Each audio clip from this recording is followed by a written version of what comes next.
The text from Maria came through as I watched my son's plane disappear into the clouds. Mr. Nathan, don't go home. Check cameras first, please. My hands went cold. Maria had been our housekeeper for 15 years. She'd never sent me anything like this. I pulled up the security camera app on my laptop, right there in the airport parking garage, my truck engine still ticking as it cooled. Scrolled back to that afternoon's footage. What I saw made my stomach drop. Victoria, my wife of 23 years, letting Marcus Kane through our side door. Their embrace wasn't friendly. It was hungry familiar, the kind of kiss that speaks to months of practice. But that wasn't what made me stop breathing. I watched them walk to my garage, Victoria keeping watch, while Marcus opened my truck bed cover.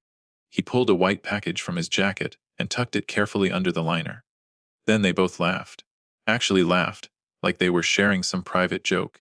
I called Derek, my business partner. I need you to check something in my truck, under the bed cover. Don't touch it with bare hands. 20 minutes later he confirmed what I already knew, 4 ounces of cocaine. Felony weight, enough to destroy my architectural license, and everything I'd built over 30 years. This wasn't an affair. This was a setup. And I had no idea how long they'd been planning it. But before I tell you how deep this conspiracy went, if you're finding this story gripping so far, please hit that like button and subscribe to FamiliX Revenge for more real family betrayal stories. Now let me show you how I missed the signs for 23 years. I should probably tell you who I am. My name is Nathan Foster. I'm 54 years old, a senior partner at an architectural restoration firm. I've spent 3 decades bringing old buildings back to life. Courthouses, libraries, landmarks that most people had given up on. My father used to say, measure twice, cut once. He was a steelworker in Pittsburgh, and that philosophy shaped everything I do. The details matter, precision matters. Trust the structure, verify the foundation. I applied that same philosophy to my marriage. Trusted Victoria completely. We met 23 years ago at a hospital fundraiser where I was presenting restoration plans for the original medical building. She was brilliant, charming, sophisticated in ways I never was. I was the quiet architect who preferred blueprints to people. She appreciated that about me, or so I thought. Those first 10 years were solid. We'd watch old movies on Sunday nights, share coffee every morning at 6 a.m. sharp, attend each other's work events. She'd stand beside me at project unveilings, genuinely proud of what I built. Kyle came along when I was 32 and became the center of my world. I'm not good with words, never have been. I showed love through actions, paying for his education without question, making elaborate Sunday breakfasts when he came home from college, helping him build his first computer when he got interested in programming. But Kyle told me once, during his teenage years, that I was emotionally absent. That phrase still haunts me because he was right. I could restore a 100-year-old building's foundation, but I couldn't figure out how to tell my own son I loved him in words he needed to hear. Victoria and I started drifting around year 15. Both our careers intensified. She became senior administrator at St. Catherine's Hospital, managing the entire surgical department. I buried myself in the courthouse restoration project that would define my career. Sunday movies stopped. She quit coming to my unveilings. I stopped noticing when she came home late. We became polite strangers sharing a house, going through motions that looked like marriage from the outside. Marcus Kane appeared about 18 months ago as a business consultant on the hospital's expansion project. He'd show up at our dinner parties occasionally, always charming, always asking intelligent questions about my work. I thought he was a friend, supportive. I never suspected anything because I trusted Victoria completely.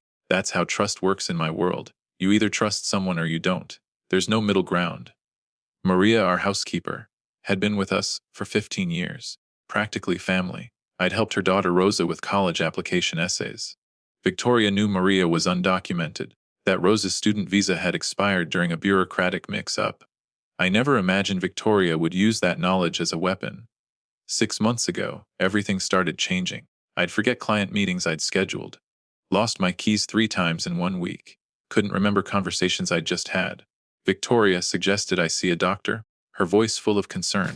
Nathan, you forgot the Reynolds presentation again. This isn't like you. Maybe you should talk to someone. I was defensive. I'm fine. Just busy. The courthouse restoration is complex. Kyle called me 3 months ago, worry in his voice. Dad, Mom says you've been struggling. Are you okay? I told him I was fine. Just stress. Just work. I had no idea my wife was drugging my morning coffee. I thought it was aging, or burnout, or the weight of 30 years catching up to me. I wasn't struggling. I was being poisoned. I couldn't go home that night. Couldn't face Victoria knowing what I'd seen on those cameras. The airport Marriott room was generic corporate bland, beige walls, scratchy comforter, air that smelled like industrial cleaner. I sat at the small desk with my laptop and a cold vending machine coffee, started reviewing our home security footage systematically. My architectural notebook, the one I'd been using to track courthouse restoration details, became an evidence log instead. 3 months back. Sick. Physically sick. Victoria adding white powder to my morning coffee. 43 separate instances. I documented each one. Screenshots. Timestamps. Tuesday, October 15th, 6:04 a.m. Wednesday, October 16th, 6:02 a.m. Thursday, October 17th, 6:05 a.m. Always weekdays, never weekends. Never Mondays after our Sunday breakfasts when Kyle sometimes visited. She was careful. Methodical. She'd wait until I was in the shower, add the powder, stir it completely, rinse the spoon, return everything to exactly where it belonged. Even in Betrayal, protecting appearances. Making sure Kyle wouldn't notice if he happened to come home unexpectedly. The architect in me recognized the pattern immediately. This wasn't emotional or impulsive. This was engineered. I recorded voice notes as I worked, hands shaking as I typed. Tuesday, Wednesday, Thursday. Never Monday after our Sunday breakfasts. She didn't want to drug me when Kyle might notice. Even in Betrayal, protecting appearances. My voice sounded hollow in the empty hotel room, clinical and detached, like I was narrating someone else's life falling apart. Derek called me back at 2 in the morning. Nathan, I sent the package to the lab. But this is enough cocaine to destroy your license. If you'd been pulled over with this in your truck. He didn't finish the sentence. We both knew. That was the point, I said quietly. Felony drug charge, institutionalization for mental instability. She gets power of attorney while I'm committed. Marcus planned this perfectly. Marcus Kane, former attorney. Of course he knew exactly how to frame someone. When I walked into Patterson's lab the following day, my hands wouldn't stop shaking. Jim Patterson had been our family doctor for years, played golf with me occasionally, knew me well enough to understand this wasn't a recreational drug request. I needed proof. Documentation that would stand up in court. He reviewed my hair follicle and blood test results with the kind of careful precision doctors use when delivering cancer diagnoses. Nathan, these levels. This wasn't recreational. Someone dosed you methodically. Just enough to impair cognition without obvious sedation. You're lucky you didn't crash your car or have a worse accident. How long to build up these levels? 8 to 12 weeks of regular dosing. Whoever did this knew exactly what they were doing. He looked at me over his reading glasses. This is benzodiazepines, Nathan. Anxiety medication. In these amounts, it would cause exactly the symptoms you described: memory gaps, confusion, fatigue, difficulty concentrating. Everyone around you would think you were having a breakdown.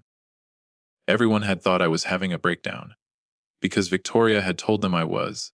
Maria and I met at a public park the following morning, neutral territory where she'd feel safe. She sat on the bench beside me, hands twisting in her lap, tears already streaming down her face before she said a word. First time I think maybe vitamin, she said in her careful English. But she hide the packet when I come in kitchen. I know then something wrong. But she say immigration take Rosa if I tell. Rosa's good girl, Mr. Nathan. She just missed deadline for visa renewal. My daughter did nothing wrong. I put my hand over hers. Maria, you're not a coward. You're brave. And Rosa will be fine. I promise you. But I need you to write down everything you saw. Dates, times, everything you remember. She nodded, still crying. I should have told you sooner. I am so sorry. You told me when it mattered. That's what counts. I had video evidence, medical proof, witness testimony. The conspiracy was bigger than an affair. The question now was, what else had Victoria and Marcus planned that I hadn't discovered yet? Breaking into my own house felt surreal. I used my key at noon when Victoria would be at the hospital. The place felt foreign, like I was walking through a stranger's home. I installed hidden cameras in 3 locations: the master bedroom, Victoria's home office, and the garage. Small wireless, the kind contractors use for security on renovation sites. 30 years of architectural work teaches you how to see spaces the way most people don't. I knew exactly where to place them for maximum coverage and minimum visibility. In the garage, tucked inside an old paint can on the shelf, where we kept supplies for touch-ups, I found Victoria's second phone. Burner phone. Cheap Android. Nothing tied to our family plan.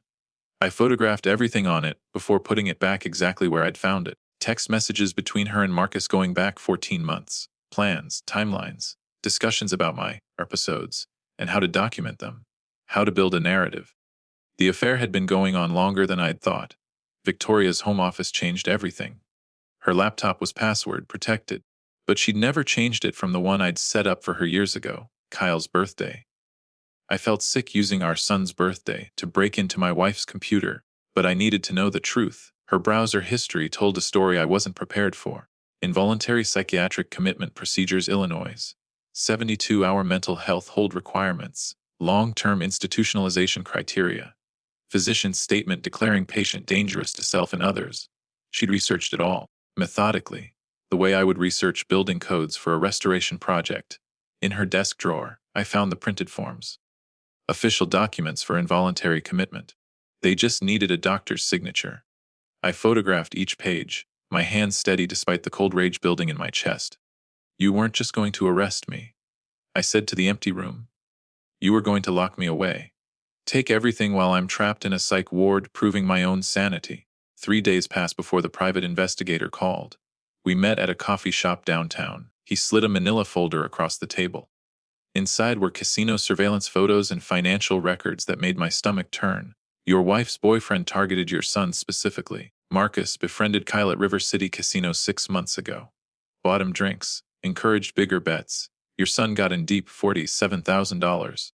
Marcus paid it off personally, then collected payment a different way. I opened the folder. There was Kyle laughing with Marcus at a blackjack table. Another photo of them in what looked like a private office.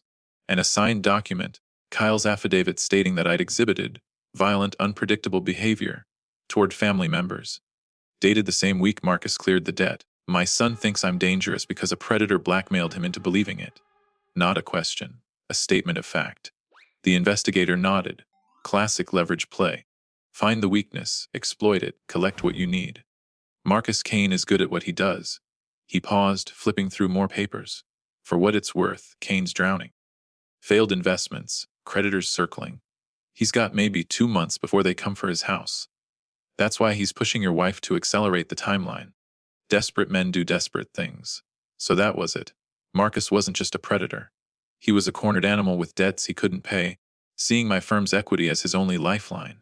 Didn't excuse what he'd done, but it explained the urgency, the escalation, the willingness to destroy an innocent man to save himself. When my hidden cameras caught the confession that night, I was ready. Victoria and Marcus in our bedroom, my bedroom, discussing logistics. I watched the footage on my laptop in the hotel room, headphones on, recording every word. Marcus was pacing, agitated. We trigger the incident this week. My people won't wait longer. Victoria hesitated. I saw it on her face, a flicker of something that might have been doubt. What if this goes wrong? What if he actually gets hurt? He won't. 72 hours in psych ward. You get power of attorney. We liquidate what we need. You divorce him while he's still trying to prove he's sane. It's perfect, baby. She nodded slowly. You're sure this can't be traced back to us? I'm a lawyer. I know how to avoid exposure. I had them, on video. Confessing to the entire conspiracy. The drugging, the institutionalization plan, the asset theft strategy. Everything. And now I understood why. Marcus's financial desperation, his creditors closing in, his need for my firm's equity to save himself from bankruptcy. This wasn't just about Victoria wanting out of our marriage. This was about money. My money. And they were willing to destroy my mind to get it. Blueprints still covered Derek's walls when I brought him the complete evidence package 3 nights later. We weren't talking about architecture tonight. I laid out everything on his desk. The footage, the medical reports, Maria's written statement, the casino records showing Kyle's manipulation, Victoria's browser history about involuntary commitment. Derek's face went pale as he clicked through the video files, watching my wife systematically poison me over months. Jesus, Nathan. He looked up at me. Victoria called me last month, said you were having memory issues. Asked if I'd noticed personality changes. I told her about the Reynolds deadline you missed. I helped her build the narrative. His voice cracked slightly. I'm so sorry. I kept my voice steady. You didn't know. That was the point. She was thorough. We spent the next hour securing the firm's assets, changing business account access, making sure Victoria couldn't touch anything if she tried. Derek asked how he could help beyond the business accounts. I told him the truth. I needed him to trust that I was going to handle this legally, and to tell no one, not even his wife May, until it was over. Sofia Martinez lived 3 houses down. Young family attorney who'd unknowingly helped Victoria document my erratic behavior over the past months. When I showed her the real evidence the following evening, I watched her face transform. Confusion, horror, fury. She'd been manipulated into creating a false narrative, and she wanted to make it right. Sophia organized everything with legal precision. The evidence is airtight. Video, medical records, witness testimony, recorded confession. They'll have to arrest. She looked at me directly. Nathan, I need to know what you want. Just arrest or something more?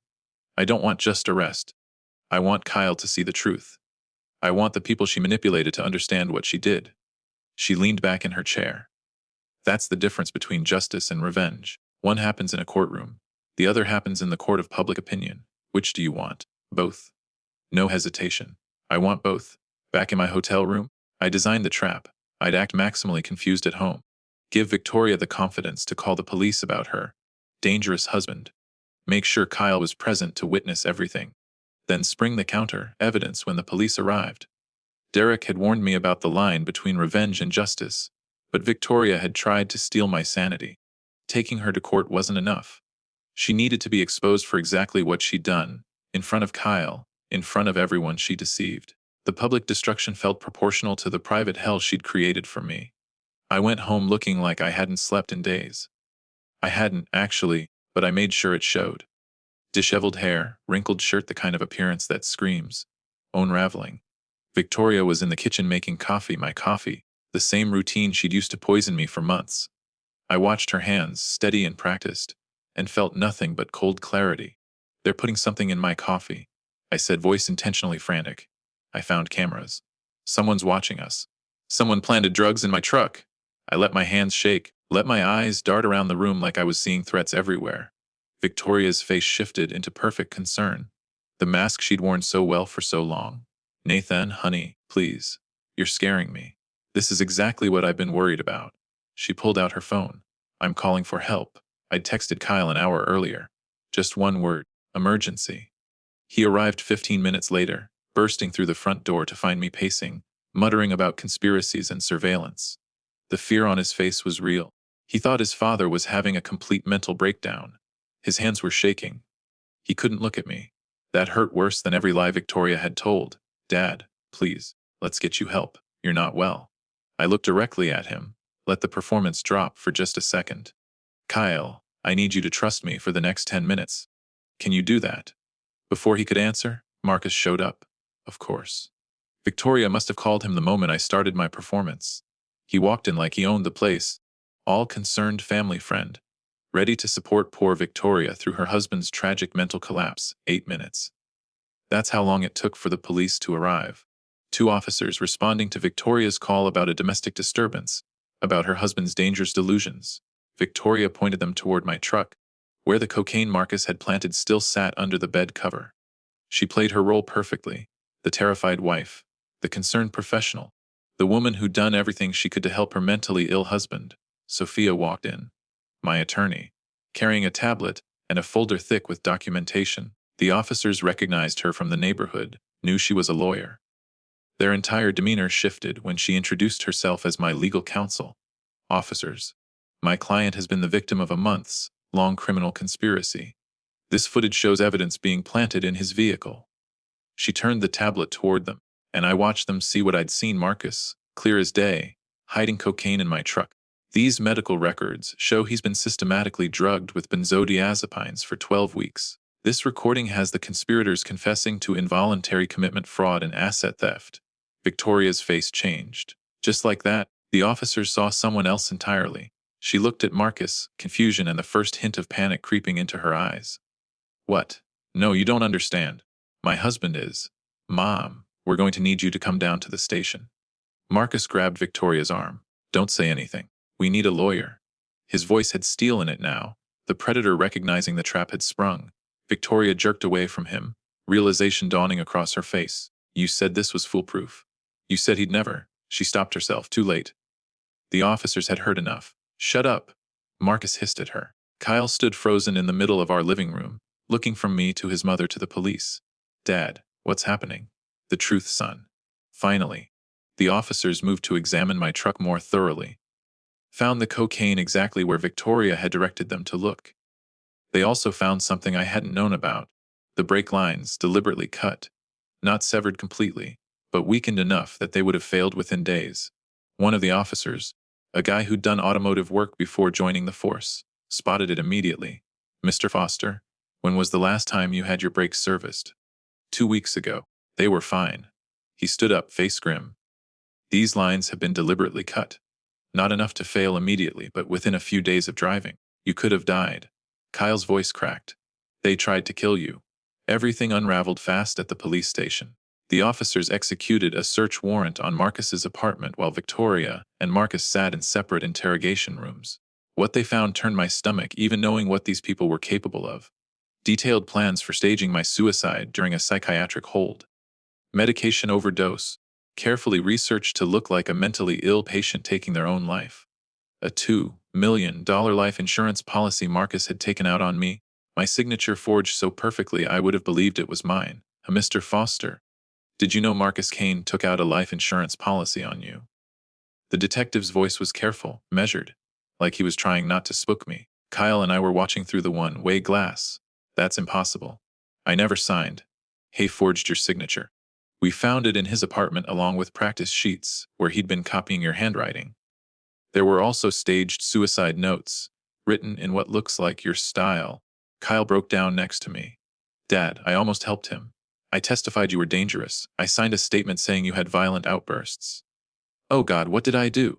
I pulled my son into a hug, the first real physical contact we'd had in months. You didn't know. He made you scared. That's what predators do, Kyle. They find your weakness and exploit it. He found your gambling debt and used it to manipulate you. You thought you were protecting your mother. In the next room, a detective was showing Victoria the evidence from Marcus's apartment. I watched through the glass as her face went white, then gray. She'd thought this was about divorce, about getting out of an unhappy marriage with favorable terms. She hadn't known Marcus planned to kill me. I could see it in her eyes, the horror, the realization that she'd been used just as much as she'd used me. She asked to speak to me. The detective allowed it, a brief supervised conversation through a glass partition. Victoria looked small in the interrogation room. Nothing like the confident hospital administrator, who'd managed surgical departments and orchestrated my destruction. I didn't know about the murder. Her voice barely above a whisper. Nathan, you have to believe me. We were just going to divorce. Marcus said it was about getting a fair settlement, about the money. What did you want, Victoria? She looked down at her hands. I wanted to feel seen again, valued. I wanted what we had in the beginning, before you disappeared into your blueprints, and I disappeared into work, and we became strangers pretending to be married. So you drugged me, turned our son against me, let a man plant evidence to destroy my career and frame me for felony drug possession. I know. Tears streamed down her face. I know. Marcus made it seem so simple. Just leverage for a favorable divorce. I didn't realize he was planning to. She couldn't finish the sentence. You could have just asked for a divorce, Victoria. You could have said, I'm unhappy, I want out. I would have let you go. Would you? She looked up at me. Or would you have tried to fix it like one of your restoration projects? Methodically addressing each structural flaw, while ignoring that some foundations can't be replaced. I paused. Maybe she was right. Maybe I would have approached our marriage like a damaged building, believing everything could be reinforced, repaired, restored if I just found the right solution. Maybe. But you'll never know. You chose to steal my mind instead of having a conversation. Duh. What happens now? You go to prison. I rebuild my relationship with my son. And we both live with who we became in this marriage. She nodded slowly, accepting it. Does Kyle know everything? He's starting to. Nathan, I did love you. Once, I loved you too, Victoria. And that's exactly why this is unforgivable. Victoria pleaded guilty to conspiracy, assault via drugging, and evidence tampering. 4 years with possibility of parole. Marcus faced 15 to 20 for attempted murder, conspiracy, fraud, and forgery. The evidence package I'd compiled circulated through our community before the trial even began. My reputation was restored professionally, but some clients never came back. The stain of family scandal doesn't wash off completely, no matter how innocent you are. I sold the house 3 months later. Couldn't live with the memories of every room, where Victoria had deceived me. Every morning she'd handed me poisoned coffee with a smile. Moved into a smaller apartment downtown, just me and my architectural models and a framed photo of Kyle's college graduation. Simpler, cleaner, no ghosts in the walls. Kyle and I started having dinner every Thursday night. He dropped out of grad school for a semester to go to therapy, working through the trauma of almost testifying against his innocent father, of being manipulated by a predator who'd targeted his weakness. He went back the following year, changed his major to cybersecurity. He told me once with dark humor that he wanted to protect systems from people like Marcus. We're rebuilding our relationship slowly. Some weeks are easier than others. Last Thursday, we sat in comfortable silence for 10 minutes after dinner, neither of us needing to fill the space with words. That felt like progress. Victoria writes me letters from prison. They sit in my desk drawer, unopened. I'm not ready to read whatever she needs to say. Maybe someday. When her need to explain matters, less than my need to preserve the peace I've found. Right now, I need to remember why I couldn't forgive her, why some betrayals cut too deep for reconciliation. Derek asked me last month if it was worth it, the public exposure, the vindication, the methodical destruction of Victoria's carefully built lies. I thought about it for a long time before answering. I proved I was sane, protected my son from further manipulation, stopped a man from killing me and collecting $2 million. Was it worth it? Yes. But it cost me the ability to trust easily. Cost Kyle his innocence about family. Cost Victoria her freedom. Was it necessary? Absolutely. Would I feel better if I'd handled it differently? I'll never know. Maria still asks if I'm happy. I tell her I'm at peace. That's not the same thing, but it's close enough. Some wounds don't heal, they just become part of who you are. I was supervising foundation work last week on that same historic courthouse I'd been obsessing over when my marriage fell apart. Watched the crew laying new foundation stones over the damaged original structure. The cracks will always be there if you know where to look, visible in the right light, traceable if you understand the building's history. But the courthouse will stand another 100 years, because someone chose to reinforce what remained instead of tearing it all down. That's what revenge taught me. You can rebuild after betrayal, reinforce the damaged parts, create something stable again, but you're not the same structure you were before. The cracks become part of your foundation, you carry them forward, and maybe that's all any of us can hope for, to stand, to rebuild, to carry our cracks with dignity and call it restoration.